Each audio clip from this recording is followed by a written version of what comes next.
मेरे प्यारे बड़ों में विश्वास रखने वाले प्रियजनों, आज मैं इस वीडियो के माध्यम से ब्रह्मा का अपने पिता काल यानी ब्रह्म की प्राप्ति के लिए की गई प्रयत्न का उल्लेख ज्ञान गंगा के माध्यम से करने जा रहा हूँ।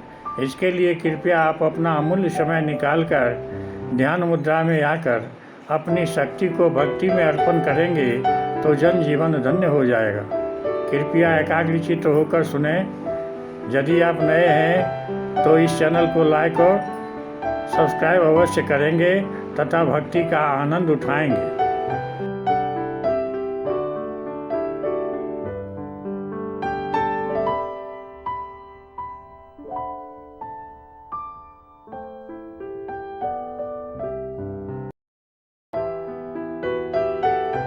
एक समय की बात है, दुर्गा ने ब्रह्मा जी से कहा कि अलख निरंजन तुम्हारा पिता है, परंतु वह तुम्हें दर्शन नहीं देगा। ब्रह्मा ने कहा कि मैं दर्शन करके लौटूंगा। माता ने पूछा कि यदि तुझे दर्शन नहीं हुए तो क्या करोगे? ब्रह्मा ने कहा कि मैं प्रतिज्ञा करता हूँ, यदि पिता के दर्शन नहीं हुए तो मैं आपके समक्ष नहीं आऊँगा। यह कहकर चल दिया। जहाँ अंधेरा ही अंधेरा है, वहाँ ब्रह्मा ने 4 युग तक ध्यान लगाया, परंतु कुछ भी प्राप्ति नहीं हुई। काल ने आकाशवाणी की कि जीव उत्पत्ति क्यों नहीं की? भवानी ने कहा कि आपका ज्येष्ठ पुत्र ब्रह्मा जिद करके आपकी तलाश में गया है। ब्रह्मा के बिना जीव उत्पत्ति का सब कार्य असंभव है। ब्रह्म यानी काल ने कहा, उसे बुला लो वापस, मैं उसे दर्शन नहीं दूंगा।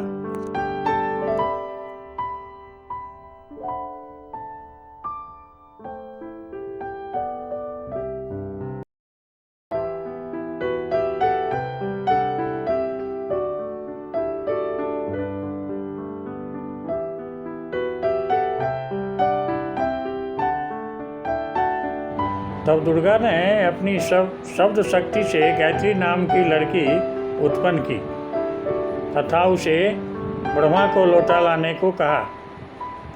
गायत्री ब्रह्मा जी के पास गई, परंतु ब्रह्मा जी समाधि में लीन थे। ब्रह्मा जी समाधि लगाए हुए थे और उन्हें किसी तरह की आभास भी नहीं हुई कि कोई उनके पास आया है। तब आदि कुमारी यानी प्रकृति ने गायत्री को ध्यान द्वारा बताया कि इसके चरण स्पर्श करो। तब गायत्री ने ऐसा ही किया। ब्रह्मा जी का ध्यान भंग हुआ। तब क्रोधवश बोले कि कौन पापिन है जिसने मेरा ध्यान भंग किया? मैं तुझे शाप देता हूँ। गायत्री ने कहा, ठहरें। और वह कहने लगी कि मेरा दोष नहीं है, परंतु मेरी बात ध्यान से सुने, उसके बाद आप मुझे शाप देना। मेरे को माता ने ही तुम्हें लौटा लाने के लिए कहा है, क्योंकि आपके बिना जीव उत्पत्ति नहीं हो सकती है। ब्रह्मा ने कहा कि मैं कैसे जाऊं? पिताजी के दर्शन हुए ही नहीं, ऐसे जाऊं तो मेरा उपहास ही होगा। यदि आप माता जी के समक्ष यह कह दें कि ब्रह्मा जी ने, यदि आप यह कह दें कि ब्रह्मा ने पिता ज्योति निरंजन के दर्शन हुए हैं, तो मैं आपके साथ चलूँगा और आपको कहना होगा कि मैंने आँखों देखा है, तो मैं आपके साथ चलने के लिए तैयार हूँ।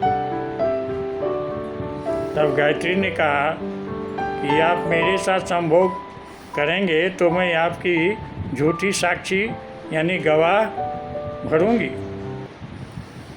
तब ब्रह्मा जी ने सोचा कि पिता के दर्शन हुए ही नहीं, ऐसे जाऊं तो माता के सामने शर्म ही लगेगी, और कोई चारा तो है ही नहीं, कोई चारा दिखाई नहीं देता है।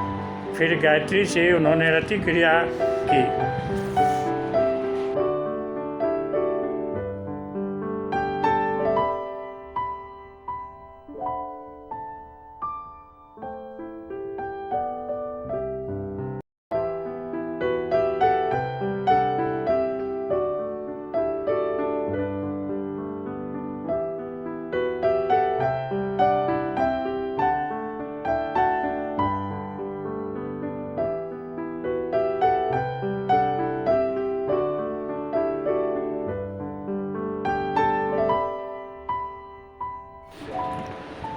तब गायत्री ने कहा कि क्यों न एक और गवाह को तैयार किया जाए।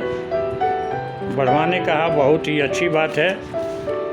तब गायत्री ने शब्द शक्ति से एक लड़की फूहवती को पैदा की, और उससे दोनों ने कहा कि आप गवाही देना कि ब्रह्मा ने पिता का दर्शन किए हैं। तब फूहवती ने कहा कि मैं झूठ क्यों बोलूँगी, मैं झूठ गवाही क्यों दूँगी।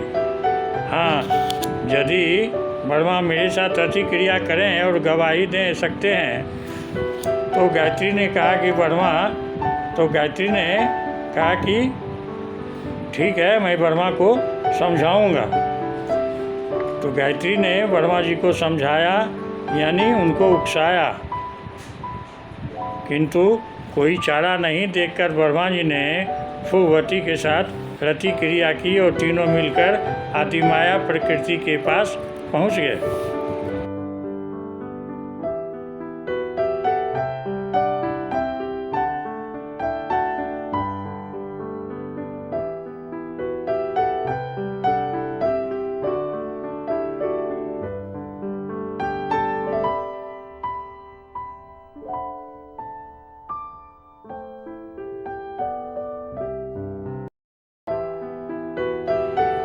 जब तीनों का आगमन माता दुर्गा के समक्ष होता है, तब माता ने ब्रह्मा से पूछा कि क्या तुझे तेरे पिता के दर्शन हुए।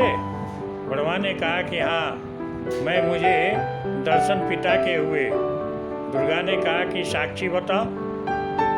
तब ब्रह्मा ने कहा कि इन दोनों के समक्ष साक्षात्कार हुआ है। देवी ने दोनों लड़कियों से पूछा कि क्या तुम्हारे सामने ब्रह्मा का साक्षात्कार हुआ था। तब दोनों ने कहा कि हाँ, हमने अपनी आँखों से देखा है। फिर भवानी यानी प्रकृति को संशय हुआ कि मुझे तो ब्रह्म ने बताया था कि मैं किसी को दर्शन नहीं दूंगा, परंतु ये कहते हैं कि दर्शन हुए हैं। तब अष्टंगी ने ध्यान लगाया और काल यानी ज्योति निरंजन से पूछा कि यह क्या कहानी है। ज्योति निरंजन जी ने कहा कि ये तीनों झूठ बोल रहे हैं। तो माता को बहुत अधिक क्रोध आया, और तब उन्होंने कहा कि तुम झूठ बोल रहे हो। आकाशवाणी हुई है कि नहीं, कोई दर्शन नहीं हुआ। यह बात सुनकर ब्रह्मा जी ने कहा कि माता जी, मैं सौगंध खाकर कहता हूँ कि मैं पिता की तलाश में गया तो था, परंतु पिता ब्रह्म के दर्शन हुए ही नहीं। आपके पास आने में हमको शर्म लग रहा था, इसीलिए हमने झूठ बोल दिया।